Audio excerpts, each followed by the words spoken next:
Good afternoon, everyone. I am delighted to welcome Foreign Minister Kuleba here.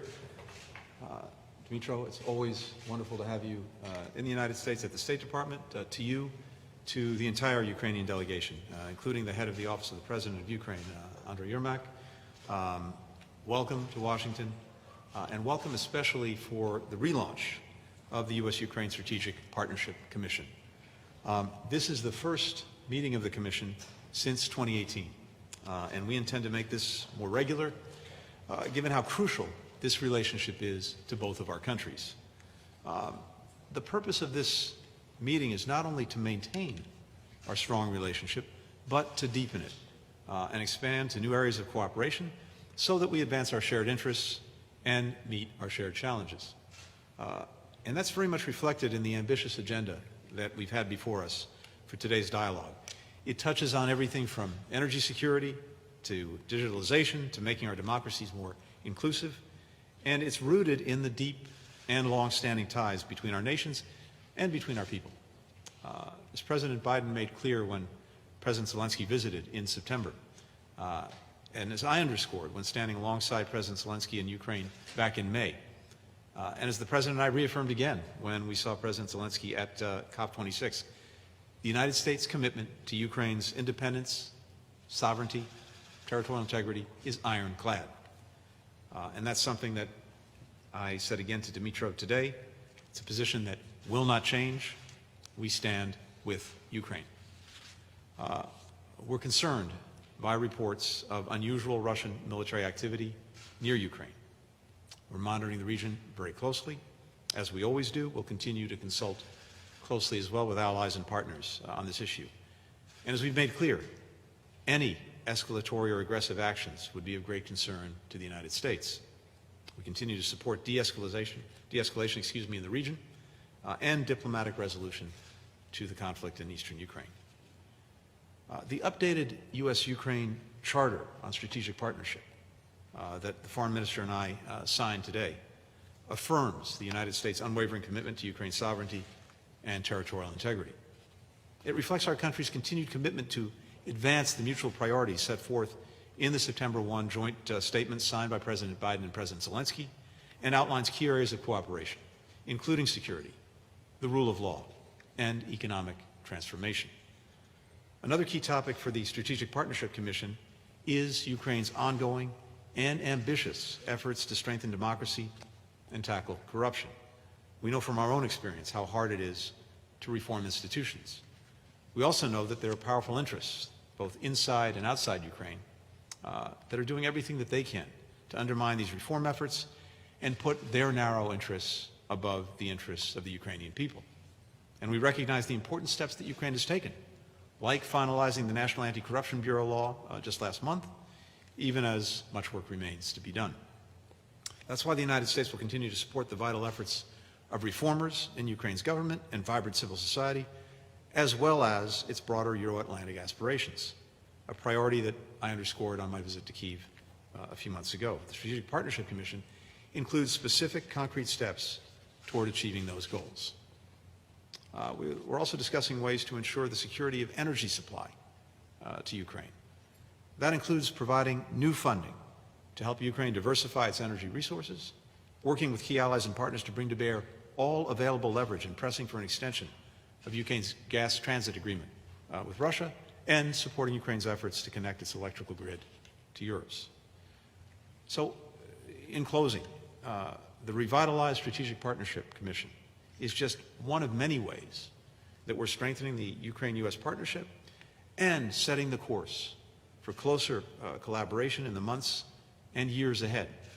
And we look forward to seeing the progress that we're making today be realized, be implemented as we carry forward in a partnership that is of great importance to both of our countries. With that, Dmytro. Thank you, Tony. Thank you for welcoming me here today at the U.S. Department of State. It's a great pleasure to be here today and continue our dialogue. I am extremely satisfied with the quality and the dynamic of the cooperation evolving between the Biden administration and the team of President Zelensky. Last time we were standing here together in August after bilateral talks in preparation of the visit of my president to the United States. In September, we successfully held that visit, and I would like to thank the State Department and you personally for making a very valuable contribution to having very substantive and fruitful discussion between presidents, and also to the joint statement that was issued in the immediate follow-up to the meeting. And in that statement, President instructed you and me to do a job, to meet here and to revive, to restore the Strategic Partnership Commission and to sign a new charter of strategic partnership between Ukraine and the United States. And I'm happy that both of us, together with our teams, we succeeded in doing that. And today, it will not be an exaggeration to say that we opened a new page in our bilateral relations. It was very important for 3 working groups of the Strategic Partnership Commission to sit down and focus on the most important tracks of our relationship, which are security and countering Russian aggression, democracy and the rule of law, and economic transformation of Ukraine. I would like to make it clear that everything we do within this big structure of Strategic Partnership Commission is being done for the benefit of the people of Ukraine, of the relations between Ukraine and the United States, and for the benefit of the Euro-Atlantic space as a whole. It is very important that the United States stand by Ukraine in our efforts to defend our sovereignty and territorial integrity in the face of the ongoing Russian aggression. And I appreciate the messages that were conveyed to us today by our American partners. We are grateful for the readiness of the United States to expand cooperation with Ukraine, including in defense and security sectors, to help Ukraine build its capacity to defend itself, and also to deter Russia, to demotivate them from taking further aggressive actions. The best way to deter aggressive Russia is to make it clear for the Kremlin that Ukraine is strong, but also that it has strong allies that will not leave it on its own in the face of Moscow's ever-increasing aggressiveness. I think that this meeting of the Strategic Partnership Commission is also very timely, because we met with Russia's very aggressive actions being taken in the background along Ukrainian border. We see what's happening in Belarus. We see how Russia continues to militarize the temporarily occupied Crimea. And this meeting and the message we are sending to Russia today is not only strong, but also very timely, and I appreciate your support on this as well. I have repeated on numerous occasions that Russian aggression against Ukraine will end on the day Ukraine's place as part of the West is institutionalized and undoubted. Today, we have made another important step in that direction. We signed the renewed Charter of Ukraine-US Strategic Partnership, which upgrades the charter that was signed in 2008 in a completely different reality, and I don't think it will be an exaggeration to say in a completely different world. The document now reflects the new level of cooperation that we enjoy and allows Ukraine and the United States together to counter shared challenges in a more efficient way. And finally, I would like to say that we're satisfied with the dynamic of our trade and economic relations and with the agreement of the United States to enhance trade and investment cooperation agreement between our countries. More trade means more profits for our companies and more jobs, more salaries in our countries respectively, so we're doing it for the benefit of the people. Ukraine understands how important it is to continue on the path of reforms, and I reiterated our commitment to continue implementing reforms, however difficult they are.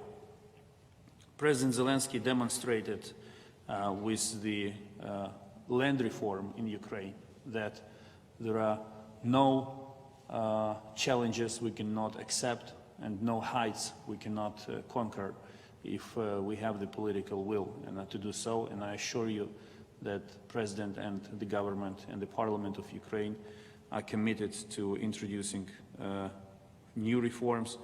The judiciary reform has been launched recently with support coming from our friends, including the United States, and we appreciate that. We will continue with the reform of de-oligarchization of Ukraine. We do not want any vested interests to have influence in Ukrainian politics, in Ukrainian economy, and in Ukrainian society. These are no easy tasks and challenges, but this relationship, the relationship between Washington and Kiev, has proven that when we stand by each other, when we support each other, when we understand each other, we are able to jointly achieve the most impressive results. Thank you. Our first question will go to Kylie Atwood at CNN.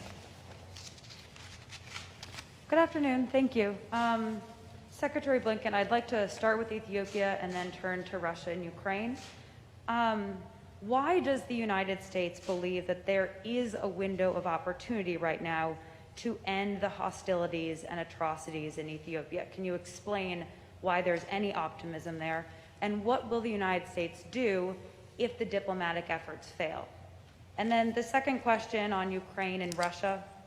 Is the United States concerned that Russians are staging troops with the intention of invading Ukraine?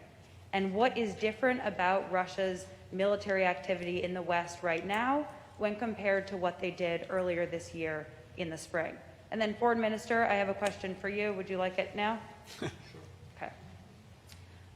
Did the United States share any information with you today that heightened your concerns about possible Russian aggressions along the border between Ukraine and Russia? Thank you. Kali, thanks very much. First, Ethiopia. We're in very close contact with former Nigerian President Obasanjo, who is leading the effort on behalf of the African Union to mediate the crisis in Ethiopia. And so hearing from him, as well as the engagement of our own special envoy, Jeff Feltman, I believe that all sides see the dangers of perpetuating the conflict, and there is an opportunity, I hope, for everyone to pull back, to sit down, to get a halt to what's happening on the ground, and ultimately to produce a ceasefire, to have access for humanitarian assistance, and over time to negotiate a more durable political resolution. And I do think there's an opportunity born of necessity, because the alternative of conflict that overtakes Ethiopia, spills out of the country into the region, should be sobering to everyone and to all concerned. And there is, here as in so many other places, no military resolution to the differences that exist among the different parties. And so we are hopeful that given the important work that President Obasanjo is engaged in, the efforts that we're making and others who are engaged, that there is still a window to pull back and to move this to a better place. With regard to Russia and its intentions, look, as I said, we are concerned with the reports of the unusual Russian activity near Ukraine. We're looking at this very, very closely. We're also consulting very closely with allies and partners. And as you've heard me say, and heard us say, we don't have clarity into Moscow's intentions. But we do know its playbook. And our concern is that Russia may make the serious mistake of attempting to rehash what it undertook back in 2014, when it amassed forces along the border, crossed into sovereign Ukrainian territory, and did so claiming falsely that it was provoked.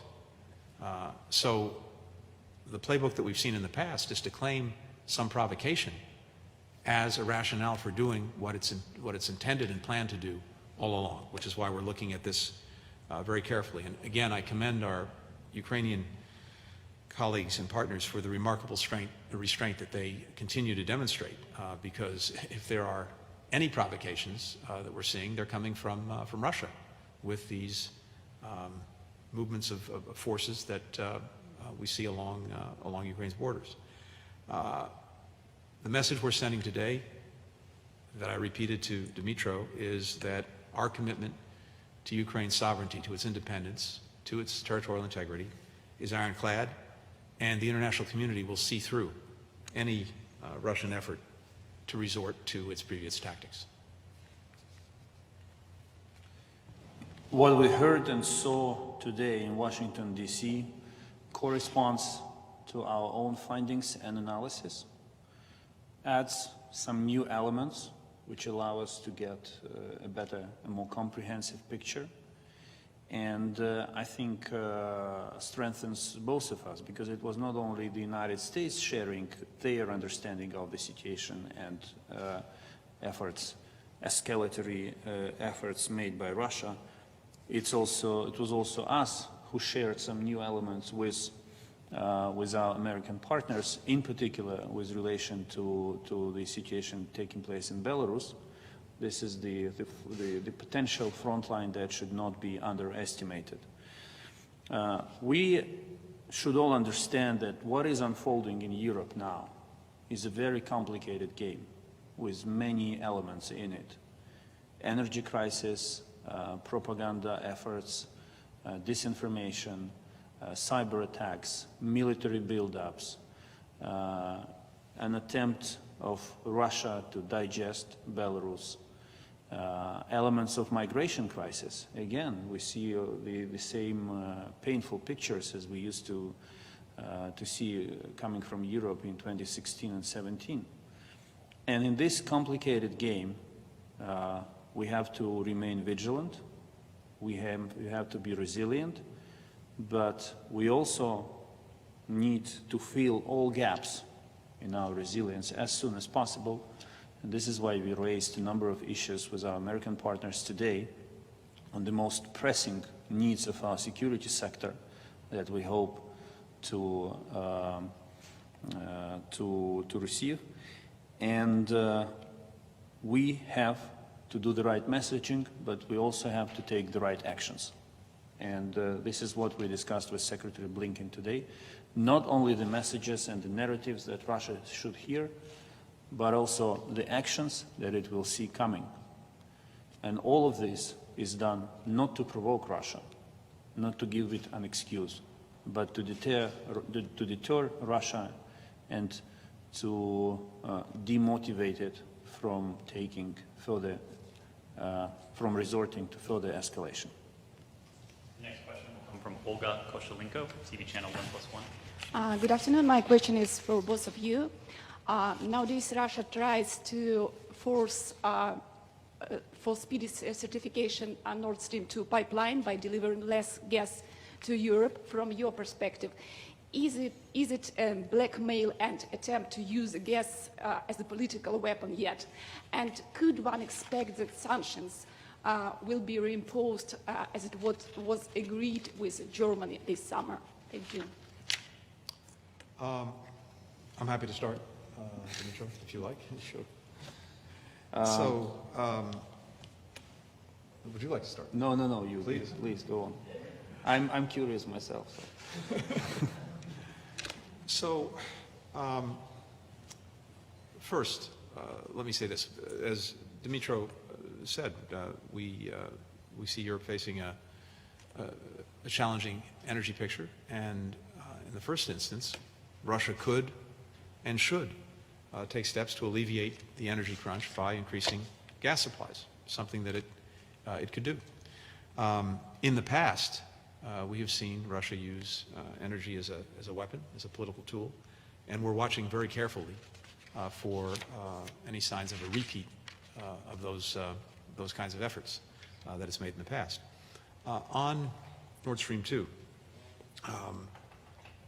we have, as you know, a very important joint statement between the United States and Germany when it comes to Nord Stream 2, energy security, and the efforts that we all are making to strengthen Ukraine's position. We're committed to implementing that agreement. Chancellor Merkel has said publicly that Germany will do everything it can to make it very clear that Nord Stream 2 is not a substitute for the promised transit deliveries through Ukraine. And we are looking to Germany to make good on that commitment. It's also committed to take swift action, if necessary. And the language in the joint statement, I think, couldn't be clearer when it comes to that. Should Russia attempt to use energy as a weapon or commit further aggressive acts against Ukraine, we are committed, and Germany is committed to taking appropriate action. The United States and Ukraine share the opinion that Nord Stream 2 is essentially a bad project. It was an important effort by the United States to negotiate with Germany, and the joint statement referred to by Secretary Blinken is actually a clear set of commitments undertaken by Germany with regard to the functioning of Nord Stream 2, but also to the energy security in the region in a broader sense. What we see is that Russia is already using gas as a weapon, and I can only echo what Secretary Blinken said. We are looking forward to seeing actions taken by Germany, because Germany has a leverage on Russia. And the commitments undertaken in the joint US-German statement are very clear, and we are ready to work with them, or they can act on their own, but Russia should receive a very strong message, not only from the United States and from other capitals, but also from Berlin, that this is not the game that will benefit Russia. And when we speak about Nord Stream 2, I would like to emphasize Nord Stream 2 is not only a Ukrainian problem, it's a European problem. Thank you. Nick Wadhams, the Bloomberg. Thank you. Just a couple of questions for both of you. On the energy question, I wanted to press you, Mr. Secretary, a little bit more on that. You said just now that you'll be on the lookout for any actions by Russia if they do use energy as a weapon. Foreign Minister Kuleba said he believes Russia is already doing so. So I'm just curious, why do you not see that Russia is already taking these actions? I mean, blocking coal supplies, for example. I mean, it seems fairly clear that what they're doing now is exactly the things you've warned against. So, you know, what do you do in a situation when Russia seems to be so undaunted by these warnings? And then could I also get you to elaborate a little bit on what the ask was from Ukraine? Are you seeking defense articles, weapons sales to help Ukraine confront Russia? And then finally on Belarus, the president of the European Commission said earlier today that she believes this is a deliberate attempt by the Belarusian president to destabilize the European Union itself. And she also indicated that the U.S. would be coming forward with sanctions sometime next month. Do you share that assessment, and can you give us a sense for what that U.S. Response to the Belarusian action may look like? Thanks. Would you like to start this time? I will be very brief. Ukraine is looking for anything that can help us strengthen our defense capabilities, be it intelligence sharing or air defense systems or anything else. We have a very good record with the United States working in defense sector. We never compromised the United States in this field, and we have a very reliable partnership with America, also with some other countries who are working on defense with us. So, but I would leave a more specific conversation to our defense ministries. They enjoy excellent dialogue and cooperation. The recent visit of Minister Austin to Kiev was very fruitful, and they discussed some very specific issues and potential areas of cooperation. I can only say once again that we are in a situation where we cannot allow losing or wasting any time. And we are looking forward to working with the United States in this field. Again, Ukraine does not intend to attack anyone. Everything we are looking for serves the purpose of the defense of Ukraine. Thank you. And Nick, again, on Russian energy, what we're looking at is to see whether Russia uses the energy that it has in its capacity positively, or whether it seeks again to weaponize it. And as I noted, it's said that it has sufficient supply to meet European energy needs, working through on gas the existing pipeline with Ukraine.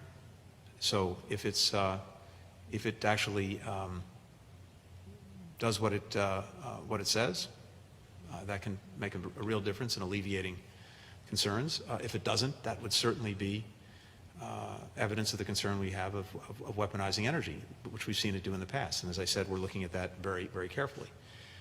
When it comes to Belarus, here, the idea that Belarus would weaponize migration is also profoundly objectionable. And in terms of sanctions actions, that's not something that we preview. But as long as the regime is refusing to respect its international obligations and commitments, as long as it's undermining peace and security in Europe through its actions, and as long as it continues to repress and abuse people who are seeking to live in freedom, then we will continue to pressure Lukashenko and the regime, and we will not lessen our calls for accountability. The final question goes to Dmitry Onachimko, TV channel Inter. Mr. Blinken, my question is for you on behalf of my viewers. Ordinary people, let's say people from the street, they do appreciate American support. They do understand the importance of the strategic partnership, of the messages and statements. But at the same time, let me be honest, they're afraid. My phone is full of that. My Facebook is full of those messages. They're afraid of those reports of the increasing Russian activity. And could you just tell them, not me, which kind of support America may provide, speaking about the current situation and the most important thing, if we will have the worst case scenario? Thank you. Let me say two things. First, and I just want to reiterate this, because the United States has demonstrated this time and again over many years now, but something that President Biden feels very strongly is our commitment to Ukraine's sovereignty, its independence, and territorial integrity.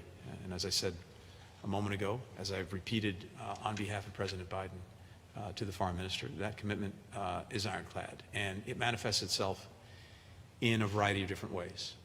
It manifests itself in the efforts that we're making to support Ukraine, including through various forms of assistance, to include significant defense assistance. I think if you look at the overall assistance that the United States has provided to Ukraine, more than $409 billion since 2014.